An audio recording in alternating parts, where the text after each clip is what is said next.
What we want to look at is Africa, the next chapter, and that's this: a healthy, smiling, beautiful Africa.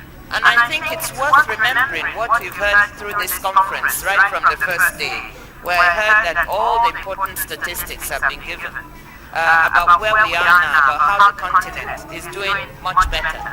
And the importance of that is that we have a platform to build on. So I'm not going to spend too much time just to show you, refresh your memories that we are here for Africa, the next chapter, because for the first time, there really is a platform to build on. We really do have it going right, that the continent is growing at rates that people had thought would not happen. After decades of 2%, we are now at 5%, and it's going to projected 6 and 7% even. And inflation has come down. External debt, something that I can tell you a long story about, because I personally worked on one of the biggest debts on the continent, has come down dramatically. You know, as you can see, from almost 50 billion down to about 12 or 13 billion now. This is a huge achievement. You know, we've built up reserves. Why is that important? It's because it shows up our economies, shows up our currencies, and gives a platform on which people can plan and build, including businesses. We've also seen some evidence that all this is making a difference, because private investment flows have increased. I want to remind you again, I know you saw these statistics before, from almost 6 billion, we are now at about 18 billion in 2005. Remittances, I just took one country, Nigeria, skyrocketing is too dramatic, but increasing dramatically, and in many other countries this is happening. Why is this important? Because it shows confidence, that people are now confident to bring, if your people in the diaspora bring their money back, it shows other people that, look, there's emerging confidence in your country, and instead of an outflow, you're now getting a net inflow. Now, why is all this important? I have to go really fast.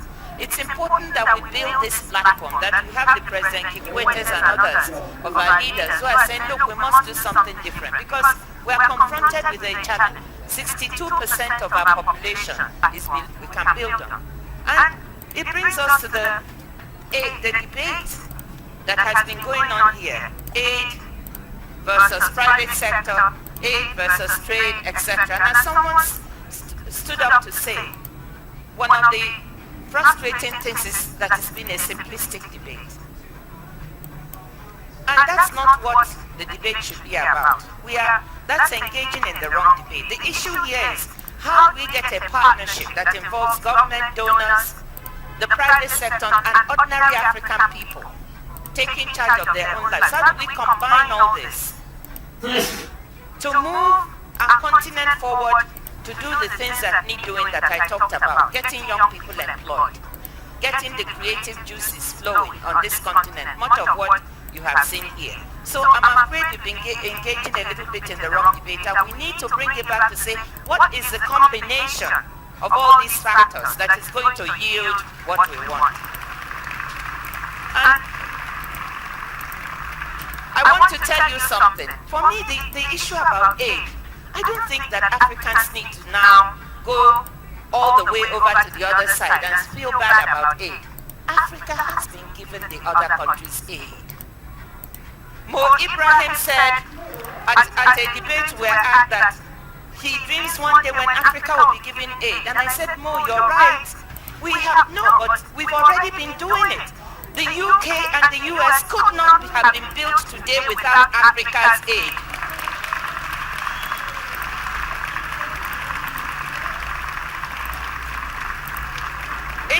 It is all the resources that we're taking from Africa, including human, that built these countries today. So when they try to give back, we shouldn't be on the defensive. The issue is not that. The issue is, how are we using what has been given, what is being given back? How are we using it? Is it being directed effectively? I want to tell you a little story. Why I don't mind if we get aid but we use it well. From 1967 to 70, Nigeria fought a war, the Nigeria-Biafra War. And in the middle of that war, I was 14 years old. We spent much of our time with my mother cooking. For the army, my father joined the army as a brigadier at the Biafran army. We were on the Biafran side. And we were down to eating 1 meal a day, running from place to place, but wherever we could help, we did. At a certain point in time in 1969, things were really bad. We were down to almost nothing in terms of a meal a day. Children were dying of kwashiorkor. I'm sure some of you who are not so young will remember those pictures. Well, I was in the middle of it. In the midst of all this, my mother fell ill with a stomach ailment for 2 or 3 days. We thought she was going to die. My father was not there. He was in the army. So I was the oldest person in the house. My sister fell very ill with malaria. She was 3 years old. And I was 15. And she had such a high fever. We tried everything. It didn't look like it was going to work. Until we heard that 10 kilometers away there was a doctor who was looking at people and giving them medicine. I put my sister on my back, burning. And I walked 10 kilometers with her strapped on my back.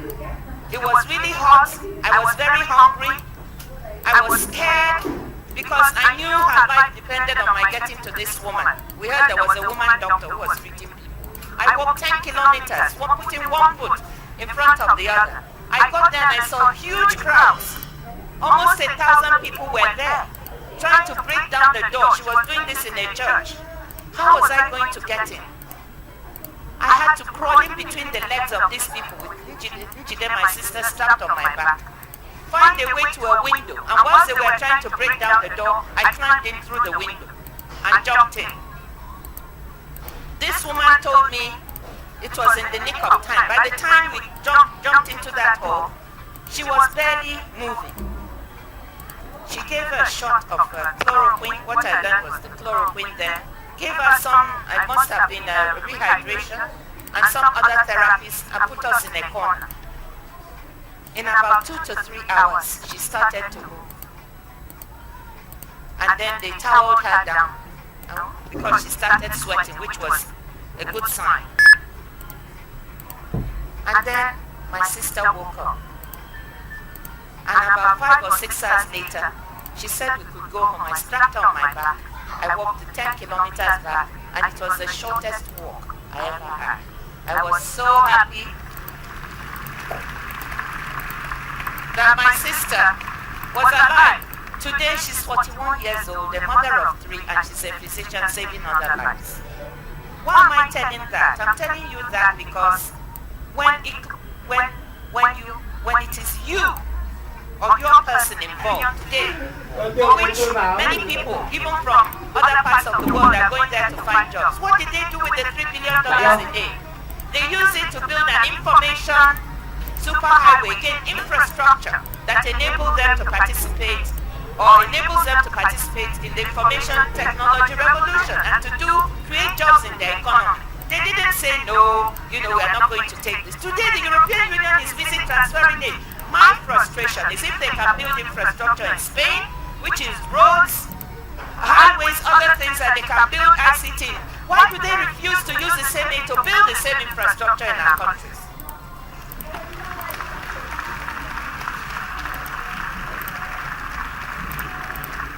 When we ask them and tell them what we need, one of my worries today is that we have many foundations now. Now we talk about the World Bank, IMF, and accountability and all that, and the EU. We also have private citizens now who have a lot of money, some of them in this audience, with private foundations. And one day these foundations have so much money, they will overtake the official aid that is being given. But I fear, and I'm very grateful to all of them for what they are trying to do on the continent, but I'm also worried. I wake up with a gnawing in my belly because I see a new set of aid entrepreneurs on the continent. And they are also going from country to country.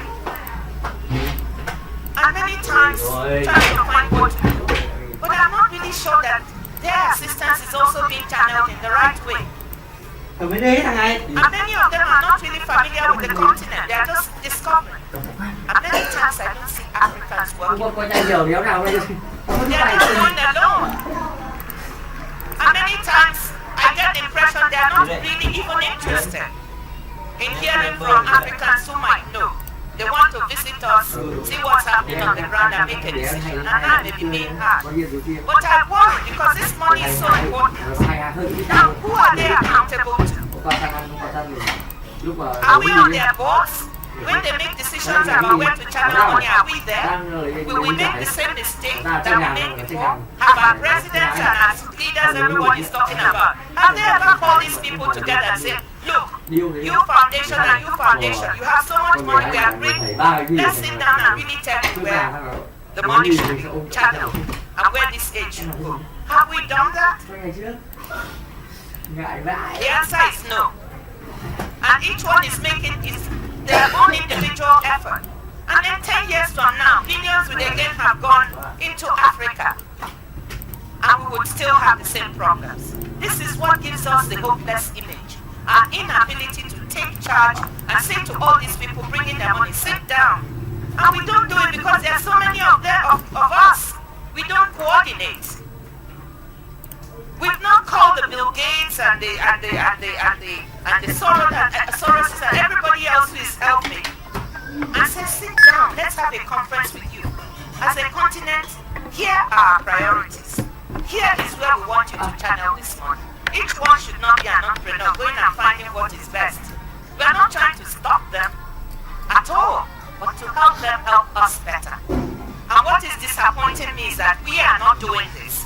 10 years from now, we will have the same story and we will be repeating the same things.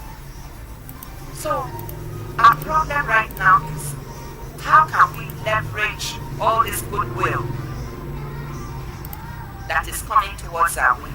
How can we get government to combine properly with these private foundations, with the international organizations, and with our private sector? And said to me when I asked him what are we doing wrong in Nigeria, he said there are two things you need only: infrastructure, infrastructure, infrastructure, and discipline. You are undisciplined.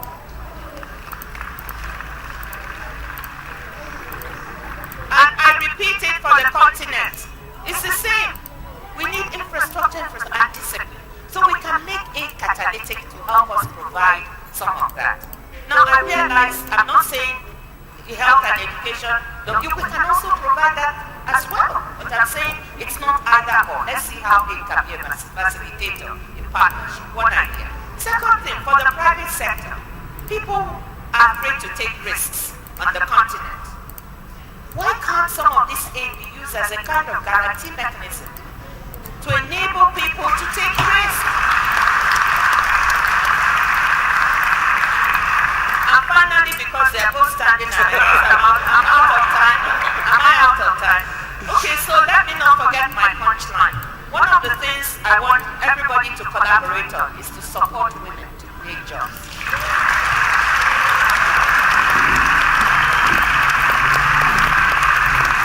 A lot has been said here about women. I don't need to repeat it. But there are people, women creating jobs. And we know, studies have shown that when you put resources in the hand of the woman, in fact, there's an econometric study, the World Bank Review, done in 2000, showing that transfers into the hands of women result in healthier children, more for the household, more for the economy and all that. So I'm saying that one of the takeaways from here today, I'm not saying the men are not important, obviously. If you leave the husband's house, what do? They'll come back home and get disgruntled, and it will result in difficulties with don't want men eating their wives because they don't have a job and so on. But at the margin, I want to push this because the reason is the men automatically, they get not automatically, but they tend to get more support. But I want you to realize that resources in the hands of African women is a powerful tool. There are people creating jobs. Beatrice Gakuba has created 200 jobs from her flower business in Rwanda. We have Billy Awoshika in Nigeria with the furniture, the chair company. She wants to expand. She needs another 20 million. She will create another 100 to 200 more jobs. So takeaway from here is, how are you going to put together the resources to put money in the hands of women in the middle who are already business people who want to expand and create more jobs? And lastly, what are you going to do to to be part of this partnership of aid, government, private sector, and the African as an individual. Thank you. Bravo.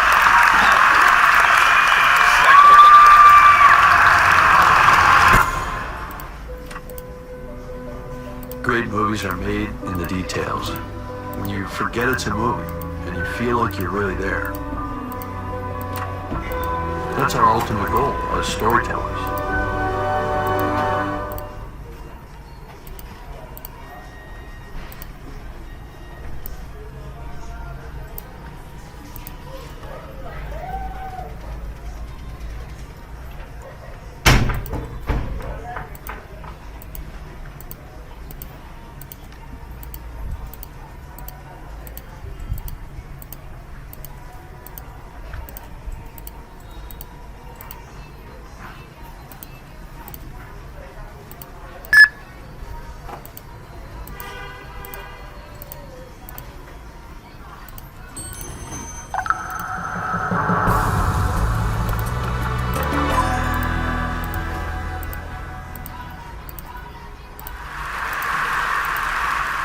I want to start with a story, Seth Godin, from when I was 12 years old. My Uncle Ed gave me a beautiful blue sweater, at least I thought it was beautiful, and it had fuzzy zebras walking across the stomach, and Mount Kilimanjaro and Mount Meru kind of right across the chest that were also fuzzy, and I wore it whenever I could, thinking it was the most fabulous thing I owned. Until one day in ninth grade,